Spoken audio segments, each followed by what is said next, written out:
کون سی غلطی سے سجدہ سہو واجب ہوتا ہے؟ نماز میں کون سی ایسی غلطی ہے جس سے سجدہ سہو کرنا ضروری ہو جاتا ہے؟ اور کون سی ایسی غلطی ہے کہ سجدہ سہو نہ بھی ہو، نہ بھی کریں تو نماز صحیح ہو جاتی ہے؟ یہ سوال بھی زین صاحب نے اسپین سے پوچھا ہے۔ یہ تو پورا آپ نے ایک چیپٹر پوچھ لیا مجھ سے۔ دیکھیں، نماز میں اگر کوئی واجب چھوٹ جائے تو بھی سجدہ سہو ہے، کسی فرض یا واجب میں تاخیر ہو جائے تو بھی سجدہ سہو ہے، اور ایک رکن کو چھوڑ کر دوسرے رکن میں آپ مشغول ہو جائیں تو بھی سجدہ سہو ہے۔ میں اس کی مثالیں دے دیتا ہوں۔ مثال کے طور پر سورہ فاتحہ کے بعد پہلی 2 رکعتوں میں، فرض کی رکعتوں میں سورت ملانا واجب ہے۔ اگر آپ نہیں ملائی سورت آپ نے بھولے سے تو آپ سجدہ سہو کریں گے، نماز ادا ہو جائے گی۔ اتحیات آپ بھول گئے تو بھی سجدہ سہو سے نماز ادا ہو جائے گی۔ اور یہ تو ہے کون سے ارکان آپ بھول گئے، ٹھیک ہے نا، یعنی جو واجب آپ سے چھوٹ گیا۔ واجب یا فرض میں تاخیر سے بھی سجدہ سہو واجب ہوتا ہے۔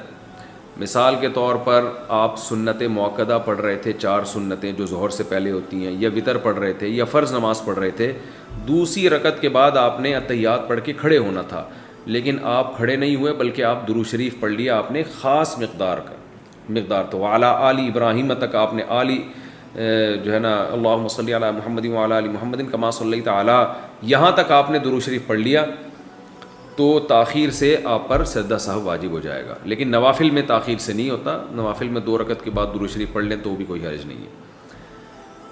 اسی طرح آپ نے تیسری رکعت کے بعد کھڑا ہونا تھا، لیکن یعنی امام کے پیچھے آپ نماز پڑھ رہے ہیں، امام نے سلام پھیرا، آپ کی 1 رکعت باقی تھی، آپ نے کھڑے ہونا تھا لیکن آپ کھڑے نہیں ہوئے بلکہ امام کے ساتھ آپ نے سلام پھیر لیا، تو سلام پھیرنے سے کیا ہوا ہے کہ آپ کو جانا چاہیے تھا قیام میں، لیکن آپ وہ رکن چھوڑ کر ایک دوسرے رکن میں چلے گئے، اور السلام تک آپ نے سلام کا لفظ اپنی زبان سے نکال دیا، تو بھی آپ کو پھر آخر میں سجدہ سہو کرنا پڑے گا، کیونکہ 1 رکعت آپ کی باقی تھی اور آپ سلام پھیر لیا آپ نے، تو ایک رکن چھوڑ کر آپ دوسرے رکن میں مشغول ہو گئے۔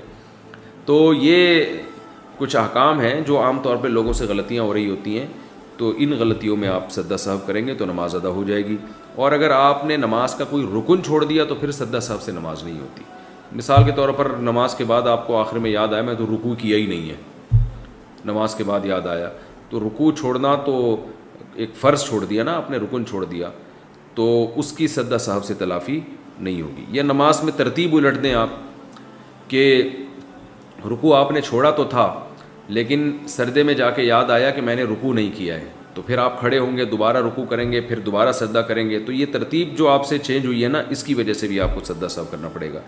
بہتر یہ ہے کہ بہشتی زیور جو کتاب ہے مسائل کی، جامعۃ الرشید والوں نے چھاپی ہے تسہیل بہشتی زیور کے نام سے، وہ کتاب آپ گھر میں رکھیں، اس میں روز مرہ کے نماز کے، روزے کے اور بہت سارے مسائل اس میں ہیں۔ علماء کہتے ہیں کہ ایک ایسی کتاب ہے جسے پڑھ کر آپ نیم عالم بن جائیں گے، یعنی بیسک مسائل آپ کو معلوم ہو جائیں گے۔ اللہ نے اس کو بہت مقبولیت عطا کی ہے۔